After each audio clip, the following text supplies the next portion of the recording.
নারী সংস্কার কমিশন হয়েছে না বর্তমানে, আপনারা শুনেছেন হয়তো। তো নারী সংস্কার কমিশনের একজনের নাম দেখা যাচ্ছে আসিয়া, একজনের নাম সুফিয়া, একজনের নাম মারিয়াম। এখন আসিয়া, সুফিয়া, মারিয়াম নাম দিয়ে কি মুসলমান থাকা যায়?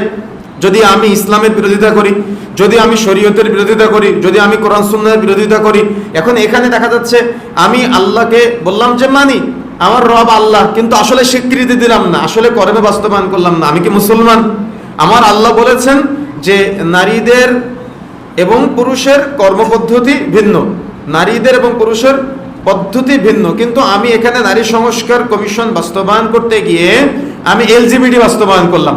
দেখা যাচ্ছে পুরুষ লিঙ্গ এবং দেখা যাচ্ছে স্ত্রীলিঙ্গ, যেটা কোরআন হাদিসে ব্যবহার করা হয়েছে, আমি এটা বাদ দিয়ে আমি তৈরি করলাম উভয় লিঙ্গ, বা আমি এখানে এই শব্দগুলো বাদ দিয়ে যে কোনো লিঙ্গ শব্দ ব্যবহার উচ্চারণ করলাম। তাহলে কি আমি আল্লাহর আইনের বিরোধিতা করে মুসলমান থাকতে পারবো?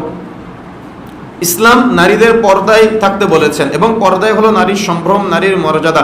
কিন্তু আমি ওই তাওহীদের জ্ঞান, আল্লাহ সম্পর্কে আমার জ্ঞান না থাকার কারণে, আল্লাহর উলুহিয়াত, আল্লাহর রুবুবিয়্যাত সম্পর্কে আমার চূড়ান্ত ধারণা না থাকার কারণে আমি নিজেকে পরিচয় দিলাম মুসলমান, কিন্তু আমি আবার সমকামিতাকে আমি বাস্তবায়ন করলাম, এস্টাবলিশ করার জন্য আইন প্রয়োগ চালু করলাম। অথচ বাংলাদেশে 2-3% মানুষ হয়তো এটার পিছনে থাকতে পারে, কিন্তু এই 2-3% মানুষের জন্য একটা আইন বাস্তবায়ন হতে পারে এই বৃহত্তর মুসলিম দেশে?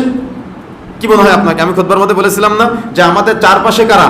আপনি ছোট্ট একটা বাংলাদেশ, চারপাশে হিন্দুত্ববাদ, চারপাশে ইহুদিরা, চারপাশে খ্রিস্টানরা বসবাস করছে, অথচ আল্লাহ রাব্বুল আলামিন এত চমৎকার একটা জায়গায়, চমৎকার পরিবেশে মুসলিম নামকরণ করার, মুসলিম পরিবেশ আমাদের দান করেছেন।